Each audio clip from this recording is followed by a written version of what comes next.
Hello मेरे बच्चों, कैसे हो आप सभी। मैं आशा करता हूँ कि आप सभी मस्त होंगे और स्वस्थ होंगे। आपकी पढ़ाई भी बहुत अच्छे तरीके से चल रही होगी। मेरे प्यारे बच्चों, आज की इस क्लास में मैं आपको पढ़ाने वाला हूँ बायोलॉजी कक्षा 12 की अध्याय 1। बायोलॉजी क्लास 12 की अध्याय 1, जिसे नाम है पुष्पीय पादप में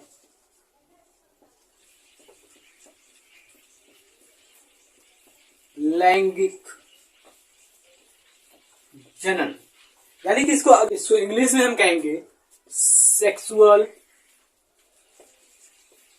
reproduction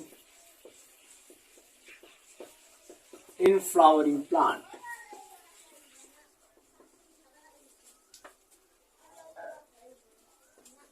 sexual reproduction in flowering plants. मेरे प्यारे बच्चों, आपको एक बात और बताऊं कि इस अध्याय का हमने कुल 10 क्लास पहले ही दे दिया है। ये इस अध्याय का क्लास नंबर 11 है, यानी कि 11वां भाग है, 11वां लेक्चर है।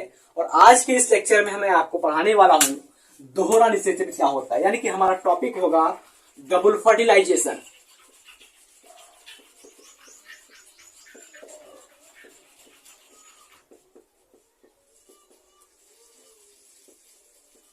जिसको इंग्लिश में कहते हैं डबल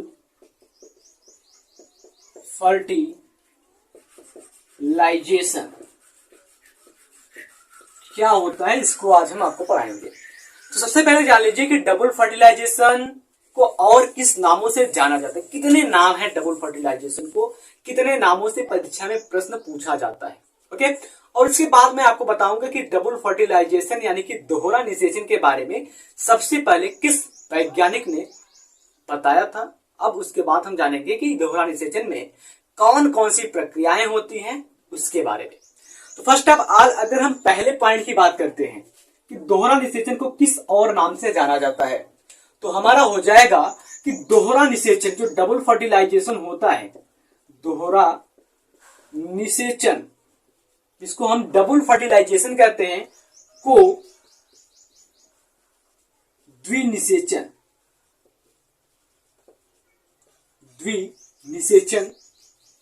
के नाम से भी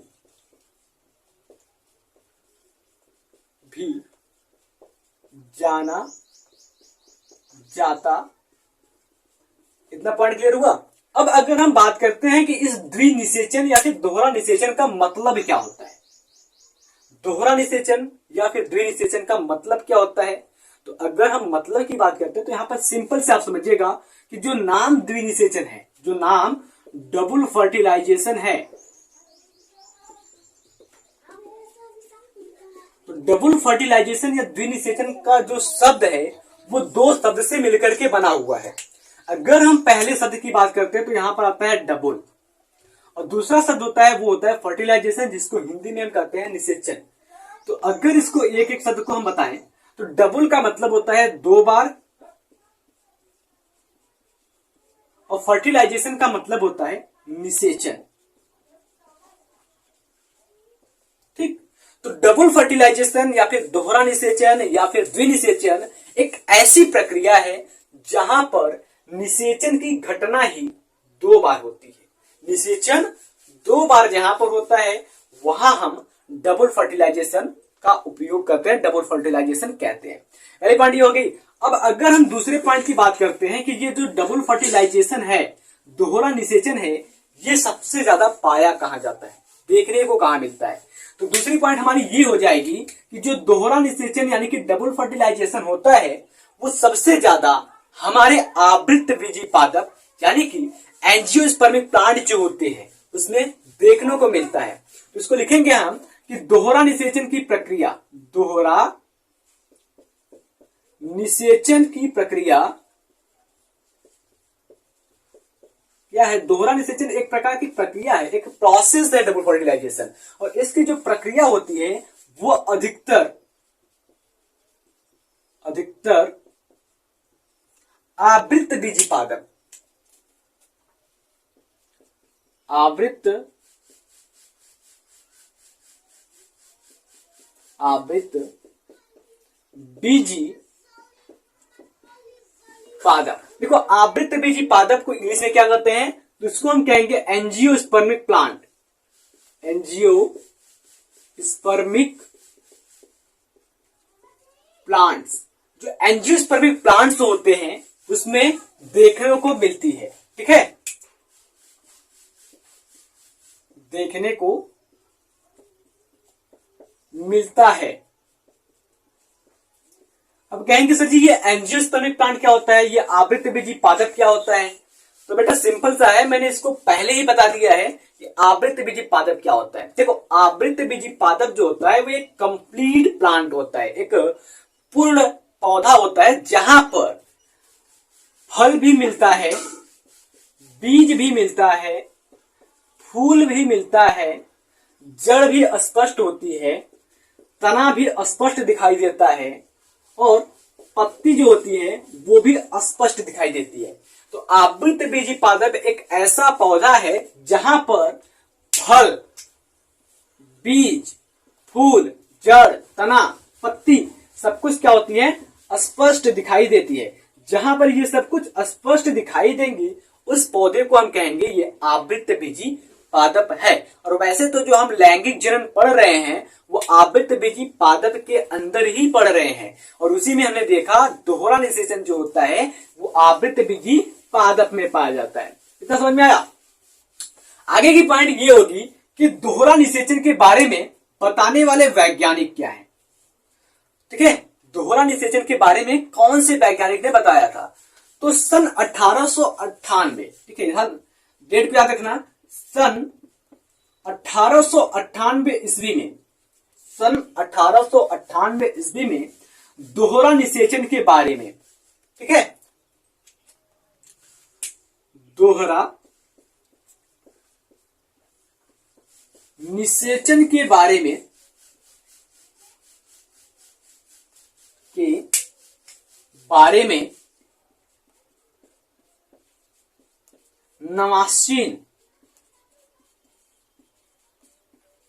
नवास्चिन नामक वैज्ञानिक ने बताया था,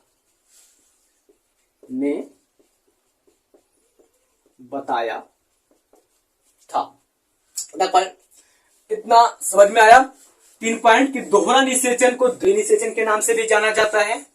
दोहरा निषेचन अधिकतर आवृत बीजी पादप में देखने को मिलता है। सन 1898 ईस्वी में दोहरा निषेचन के बारे में नवास्चिन नामक वैज्ञानिक ने बताया था। अब अगर हम बात करते हैं तो दोहरा निषेचन की प्रक्रिया क्या होती है, तो दोहरा निषेचन में जो नर युग्मक होते हैं वो 2 बार निषेचित होते हैं।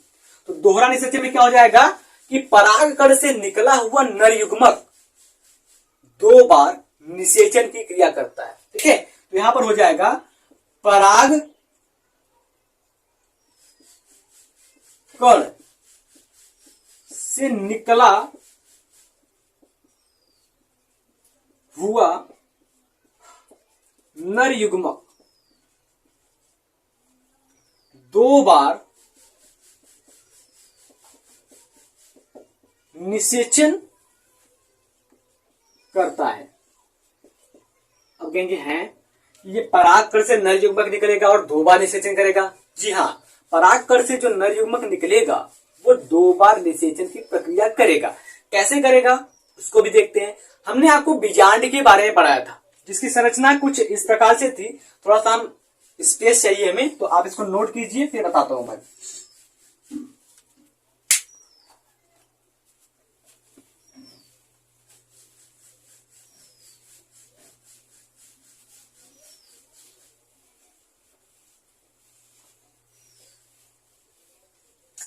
पिछली क्लास में आपने बीजांड को पढ़ा था। बीजांड की संरचना कुछ इस प्रकार से थी। आपको भली भांति याद होगा और नहीं याद होगा तो फिर से आप देख लीजिए।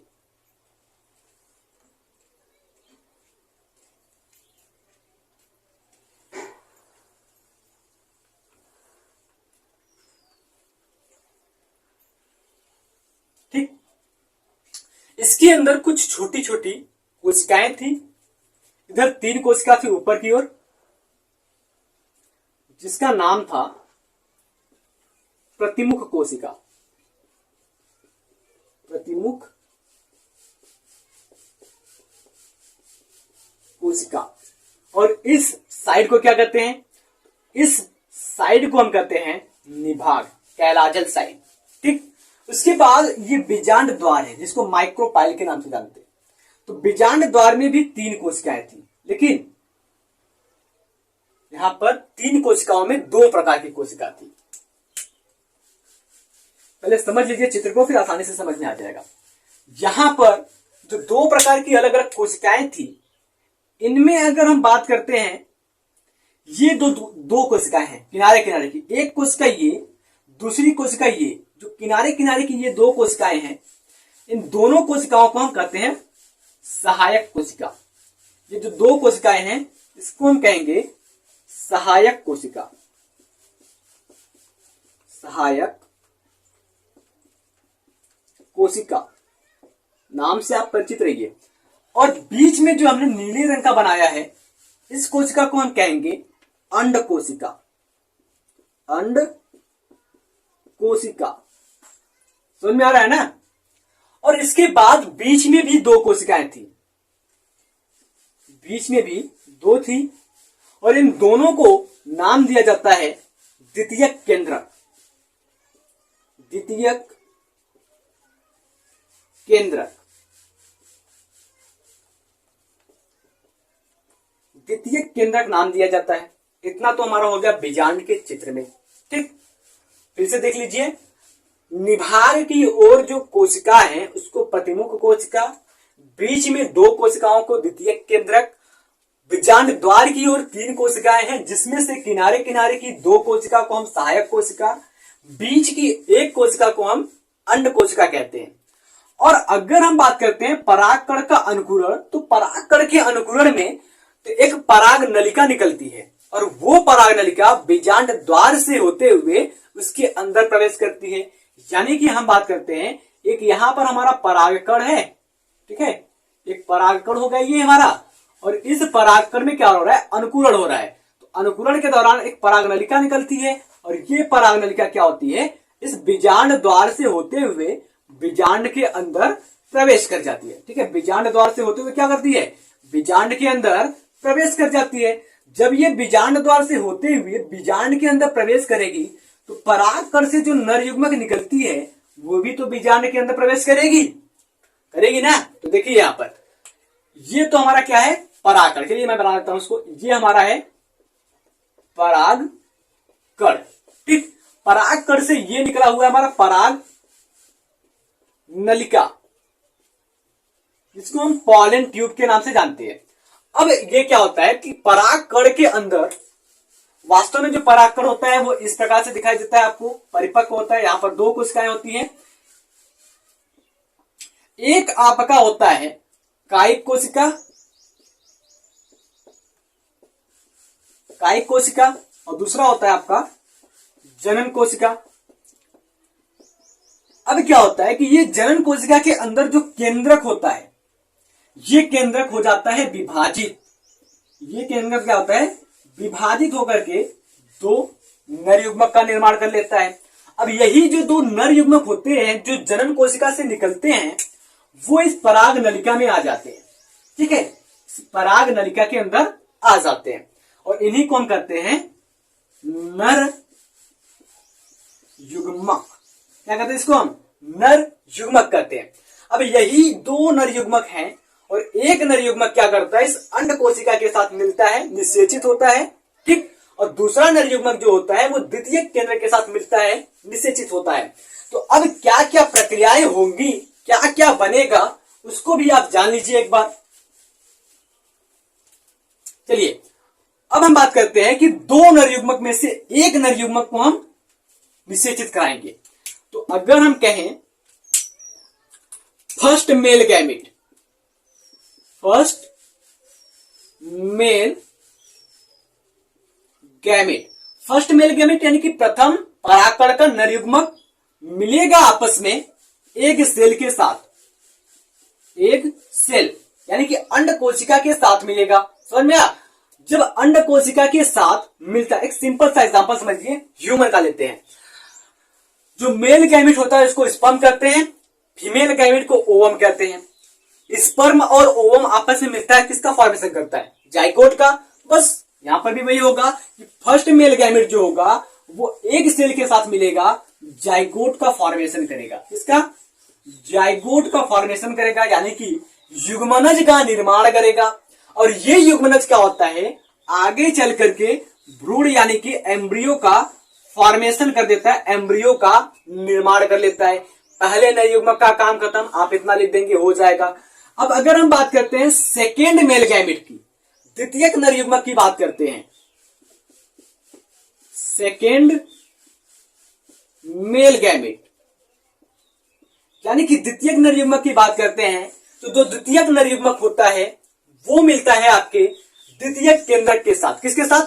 द्वितीयक केंद्रक के साथ मिलता है, यानी कि सेकेंडरी न्यूक्लियस के साथ मिलता है। द्वितीय केंद्र को इंग्लिश में क्या कहते हैं? हम इसको कहेंगे सेकेंडरी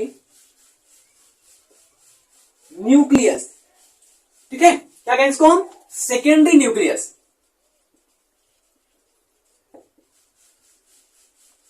सेकेंडरी न्यूक्लियस के साथ जब ये मिलेगा तो मिलने के बाद बनाता है प्राइमरी एंडोस्पर्म। क्या बनाता है? Primary endosperm. लिख देता हूं मैं इसको, प्राइमरी एंडोस्पर्म। अब ये प्राइमरी एंडोस्पर्म जो होता है वो आगे जाकर के मैच्योर होता है, यानी कि परिपक्व होता है। और परिपक्व होने के बाद एंडोस्पर्म का फॉर्मेशन कर लेता है। ठीक है, किसका? एंडोस्पर्म का फॉर्मेशन कर लेता है। अब ये जो एंडोस्पर्म होता है इसका काम क्या होता है, इसको भी जान लीजिए कि जो परिपक्व हमारा परिपक्व भ्रूण पोष, एक भ्रूण कोष होता है, एक भ्रूण पोष होता है, इसको कहेंगे हम भ्रूण पोष। भ्रूण पोष, परिपक्व भ्रूण पोष जो होता है वो वृद्धि कर रहे भ्रूण को, एम्ब्रियो का मतलब होता है भ्रूण, वृद्धि कर रहे भ्रूण को भोजन प्रदान करने का काम करता है। समझ में आया? दो नर युग्मक दो जगहों पर निषेचित हुए, एक नर युग्मक से भ्रूण बना, दूसरे नर युग्मक से भ्रूण कोष बना। और ये भ्रूण कोष जो होता है वो वृद्धि कर रहे भ्रूण को पोषण देता है। तो इस पॉइंट को भी लिखेंगे हम, भ्रूण पोष, भ्रूण पोष, जिसको इंग्लिश में क्या कहते हैं? एंडोस्पर्म। वृद्धि कर रहे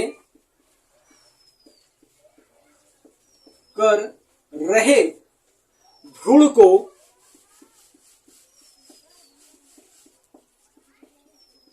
पोषण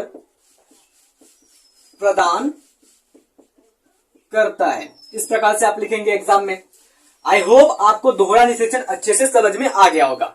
अब अगली पॉइंट में अगर हम बात करें तो अगली पॉइंट में मैं आपको बताऊंगा कि दोहरा निषेचन के बाद जो महत्व होता है वो क्या होता है, क्या महत्व होता है। तो बहुत ज्यादा कुछ महत्व नहीं है इसका, यही से आप समझ लेंगे कि दोहरा निषेचन के समय दो नर युग्मक संलयित होते हैं। पहला नर युग्मक अंडकोशिका के साथ, दूसरा नर युग्मक द्वितीय केंद्र के साथ संलयित होता है। द्वितीय केंद्र के साथ संलयित हुआ नर युग्मक भ्रूणपोष का निर्माण करता है। भ्रूणपोष परिपक्व हो जाने के बाद वृद्धि कर रहे हुए भ्रूण को भोजन प्रदान करता है। तो मैं आशा करता हूं कि आपको दोहरा निषेचन, डबल फर्टिलाइजेशन, जिसको द्विनिषेचन के नाम से जाना जाता है, वो आपको एकदम अच्छे से समझ में आ गया होगा और आपके मन में कोई भी डाउट नहीं होगा। अगर डाउट है तो आप कमेंट बॉक्स में पूछिए, मैं आपको वहां पर जवाब दे करके आपकी डाउट को क्लियर करूंगा। मिलता हूं आपसे अगले क्लास में, तब तक के लिए जय हिंद, जय भारत।